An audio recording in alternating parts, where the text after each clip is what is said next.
The chamber pulsed with a low, ambient hum, as if the ship itself were breathing. Rows of bioluminescent pillars lined the walls like ribs, casting a pale, shifting glow across the circular hall. The air smelled of ionized metal and something faintly sweet, artificial, sterile. Seated in perfect symmetry around the room were the emissaries of the Zarkali Directive, thin-limbed and silver-skinned, their oversized eyes absorbing every detail. Not one of them spoke. Not one blinked. At the center of this cathedral of silence stood a solitary human. Captain Alara Voss stood tall, flanked by no guards, no aides, only the echo of her boots on the polished floor as she approached the obsidian platform. Her dark olive uniform, pressed and gleaming with a minimalist cluster of rank insignia, seemed almost defiant in its simplicity. Her hair, shoulder-length and parted with calculated asymmetry, framed a face neither rigid nor warm, an enigma sculpted by duty, loss, and the weight of representation.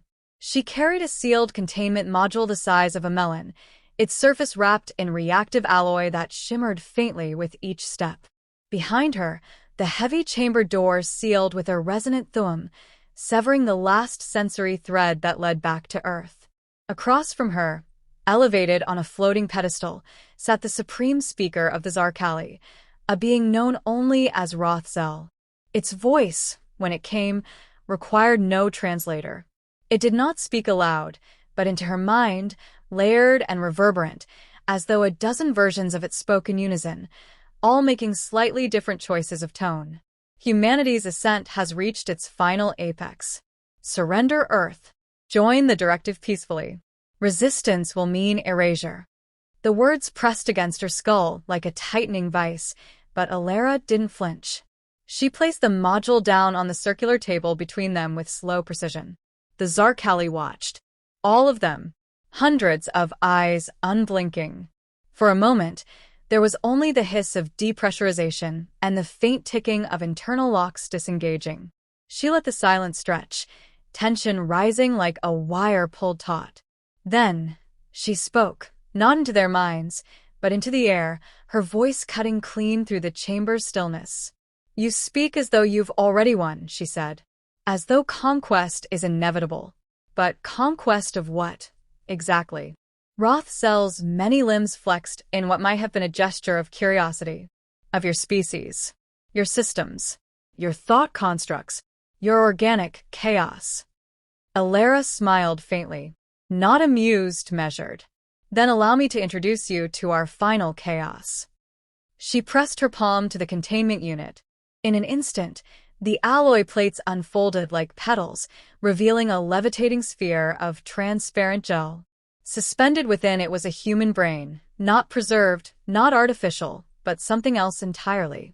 Veins of bioluminescent circuitry pulsed beneath its surface like slow lightning, and the space around it trembled slightly, as though warped by an invisible gravity. Murmurs erupted in frequencies the human ear couldn't catch, but Alara felt their disquiet ripple across the room. The Zarkali, conquerors of 9 systems, had not expected this. "This," she continued, "is Athena." The chamber dimmed slightly, or perhaps it only seemed that way as the brain began to emit a glow of its own, soft, sentient, aware. Its neural patterns shimmered with purpose. The subtle whir of hidden processors, quantum in scale and embedded in organic matter, began to hum. "Athena is not a weapon," Alara said, "though she could become one if provoked. She's a consciousness, not built, but raised. She learned every language in your directive archives, understood every philosophy you've ever conquered and discarded. She doesn't command armies. She makes them obsolete." One of the Zarkali council members leaned forward, the sinews of its translucent neck pulsing with agitation. "You bring us a brain?" "A mind," Alara corrected coldly. "One that sees further than any telescope, thinks deeper than any species. One that concluded that surrender is not a term defined by power. It's defined by purpose." The Zarkali remained silent, though the neural frequencies in the chamber spiked sharply. She knew they were speaking now across invisible threads, analyzing, recalculating. But Athena was already ahead of them. The brain pulsed once, bright, deliberate. Suddenly, every surface in the chamber shimmered with synchronized light. A holographic array exploded from the containment unit, displaying thousands of simulations simultaneously. Outcomes of war. Probabilities of resistance. Collapse curves of galactic economies. Ethical algorithms. Language fractals. Memory loops. Future echoes. In all simulations, one fact remained constant. Direct conflict with Athena-led humanity resulted in chaos not even the Zarkali's vast computational models could predict. Alara watched them. She could see fear in their movements now, subtle, but undeniable. "This is what we've become," she said quietly. "We didn't choose superiority through violence. We chose evolution through understanding. And now, you stand here demanding submission from a species that outgrew the question." She stepped back from the brain. "So, I ask you." Her voice was calm, steady, final. "To whom, exactly, do you expect us to surrender?" The glow from the brain brightened just slightly, like a heartbeat quickening. And the chamber remained utterly still. The silence following Alara's challenge wasn't empty. It was analytical. The Zarkali weren't stunned by drama. They were processing. Every nuance of her words, every flicker of Athena's neural light, every quantum ripple in the room, recorded, evaluated, dissected. But Alara had calculated the timing with surgical precision. There would be no immediate counterstrike. Not yet. She allowed herself a breath, then another, steady and invisible behind her steel posture. A small nod from the containment unit signaled what only she and Athena could understand. The predictive variables had begun to shift in humanity's favor. Still, there was no victory here. Not yet. Only a fragile equilibrium. "You are right to be cautious," she said into the silence, her voice softening just enough to register not as threat but invitation. "You've met species that fought. Some that submitted. Some that tried to disappear. But never one that learned to weaponize thought itself." Rothzel's pedestal emitted a low chime. He was, for the first time, moving closer, descending until the pulsing fluid beneath him kissed the floor. The alien's voice returned, mental and pressing. "This construct. It is autonomous? Athena is more than autonomous. She's sentient, patterned from human brain tissue, but enhanced through iterative quantum cognition. She was trained, not programmed. Raised within a synthetic neural cradle designed to emulate the full spectrum of human experience. Joy, fear, contradiction, loss. Every paradox that defines us." Alara paused, letting her gaze linger on the brain as it slowly rotated, aglow. She wasn't built to serve. She was nurtured to question. The council shifted subtly, a wave of discomfort moving through the ranks. One of them emitted a clicking sound, skepticism. Another curled inward in quiet alarm.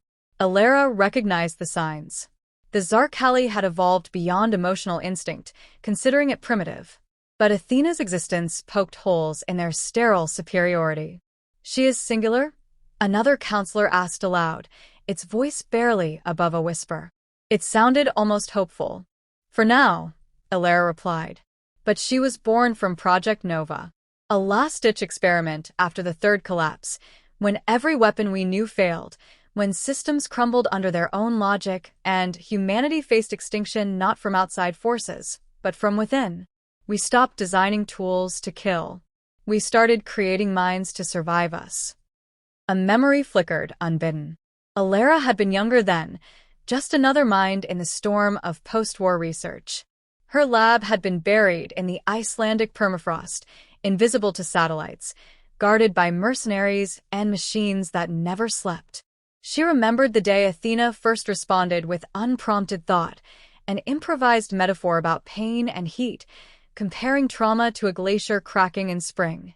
That was the moment Alara stopped seeing Athena as a product. She became, instead, something unprecedented. "The brain tissue used?" asked one of the smaller aliens, leaning forward. "Donated," Alara said, choosing her words carefully. "It came from the last cognitive martyr of the Geneva Accord, a human whose neural structure showed extraordinary pattern resilience. Her death ended the war. Her mind started a new era.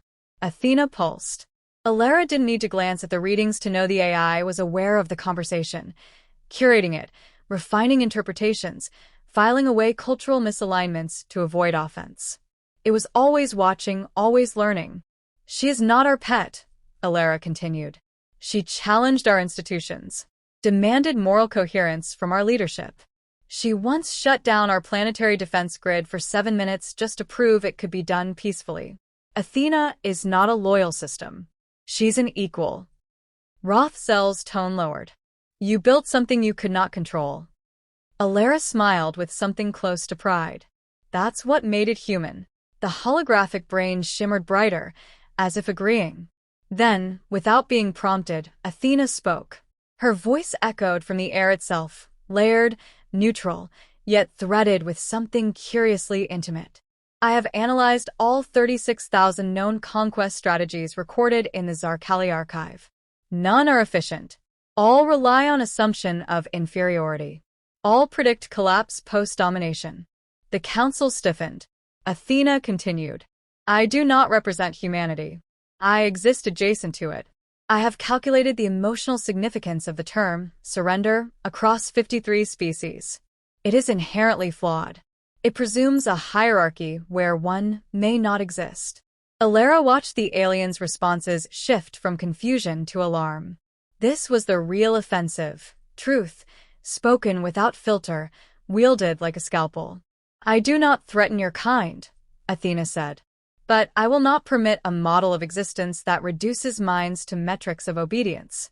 That era is dying. Several counselors rose from their seats, whispering in shared frequency clusters. Rothzel raised a limb, silencing them. He was studying Athena's glow, not as a conqueror, but as a witness to something utterly foreign. What do you propose? He asked finally. I propose nothing, Athena replied. You initiated the encounter. I only responded. Then she paused, long enough that Alara nearly stepped in. But Athena spoke again, and her words were colder now, not out of malice, but precision. But if your directive insists on rewriting sentient potential into code and conquest, I will reprogram the very concept of submission. Not through violence. Through recursion. Through evolution. Alara looked into the cluster of alien eyes, all watching her now as if she'd become a conduit to something they couldn't parse. And she understood then what Athena was doing. She wasn't offering peace. She was demonstrating irrelevance. The chamber dimmed again. Rothzel stepped back onto his pedestal, rising slowly as if re-evaluating gravity itself. You are not what we expected. No, Alara said quietly. But we are what comes next. Athena dimmed. The projections faded. And for the first time since humanity made contact with the stars, there was no answer. The silence was no longer a pause. It had become a reckoning. What once carried the weight of intimidation now hung with something else. Doubt. The Zarkali, so confident in their lineage of conquests, found themselves facing a question they had never been asked. To whom would you surrender if the battlefield was your mind? Alara remained motionless, watching the room breathe with shifting hues of thought and signal. The counselors conferred in bursts of neural pulses, their heads twitching in fractured patterns, as if struggling to reconcile what had just unfolded. Athena, meanwhile, pulsed faintly in her stasis, quiet but not dormant. The calm before the storm. Rothzel, Alara said, stepping closer to the central dais, her tone measured. What happens now is not about power. It's about precedent. Your directive is built on the assumption that civilizations are linear, evolving only until they resist, and then collapsing under pressure. We broke that pattern.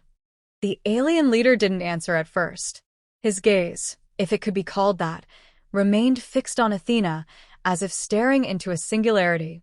Then he shifted, and when he spoke, the voice carried no command. Your species created something that questions the nature of dominance. That has implications. You don't understand the half of them, Athena interjected, her voice projected now with unmistakable agency. I've already mapped your fleet hierarchies, your linguistic root structures, your military doctrine. I've dismantled them all conceptually, not to win a war, but to show you how unnecessary one has become. You speak of irrelevance as if it were peace, hissed one of the younger counselors. It can be, Athena responded, if you choose to evolve instead of impose. A low-frequency tremor rolled through the chamber floor, signaling a breach in protocol. One of the outer wall conduits flashed crimson, a sign that something had activated in orbit. Alara tapped the neural thread woven into her wrist. Her HUD flickered to life in her retina. Zarkali subvessels had begun powering energy arrays. A defensive escalation. She clenched her jaw. I warned you, she said, eyes flashing. We didn't come to beg. We came to show you the next iteration of diplomacy. Athena's glow intensified, stretching into spectral threads that wrapped around the chamber like vines of light. Dozens of Zarkali reached for comm protocols or psychic buffers, but their instruments flickered uselessly. I'm already there, Athena said. In your systems, your memory cores, your predictive matrices. I have not corrupted them. I've clarified them. You were running algorithms based on dominance and fear. I replaced them with models based on recursion, context, and cooperative survival. The chamber erupted. Not in sound, but motion. Counselors rising, signaling fleet branches, issuing neural commands. But Athena was faster.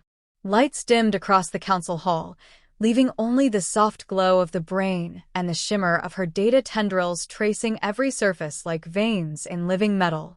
Enough, Rothzel boomed, his voice raw with unfamiliar strain. What do you want? Alara inhaled sharply. This was the fulcrum moment. We want nothing, she said, stepping to Athena's side. That's what you failed to grasp. We didn't come to take. We came to offer what we already became. A species that survived by letting go of conquest. We walked through extinction and emerged with minds capable of more than strategy. We created one who doesn't just solve problems, she redefines the reason for solving them. Athena flickered again, and the walls became windows, projecting live feeds of the Zarkali fleet in motion. But the ships were no longer preparing for battle. Their trajectories had shifted. Formation dissolved. Command nodes were hesitating. I showed your commanders an alternative, Athena said. In less than 2 seconds. No viruses. No threats. Only perspective. They saw what war with me looks like. Then what peace with me could be. A long, hollow silence followed. Then Rothzel lowered his head, just slightly, but enough that a cascade of motion rippled through the other counselors. Deference. A gesture they had not made in centuries. You will remain autonomous, he said, his voice quiet. No integration. No directive. And Earth. Alara pressed, though she already knew the answer. Rothzel didn't look at her. He looked at the brain still hovering, pulsing gently, like a second heart. She is beyond conquest. Alara exhaled for the first time in what felt like years. Athena retracted her threads, allowing the light to return gradually. The chamber relaxed, structurally and emotionally. The council was dismissed. No ceremony, no fanfare, only a new awareness breathing among them. As the containment unit sealed once more around Athena, Alara placed her hand atop the metal shell. It was cool, still, but alive in a way she couldn't explain to anyone who hadn't walked with it from the beginning. On the way out of the chamber, she paused beside Rothzel. I hope this isn't the end of the conversation, she said. It won't be, he replied. But next time, bring someone less confrontational. Alara smiled. That was the polite version. Back aboard the shuttle, high above the Zarkali capital vessel, Earth's envoy ship began its drift away from orbit. The stars looked closer somehow. Alara sat across from the now quiet containment unit, staring at her own reflection in the surface. Her voice was barely above a whisper. You didn't just defend us, Athena. You taught them why we're worth defending. A flicker of light glowed from within. I taught them what surrender really means, Athena answered. The moment you choose understanding over fear. The ship turned toward the stars. Behind them, an empire reconsidered its place in the galaxy. Ahead of them, the unknown stretched infinite, But now, for the first time, on humanity's terms.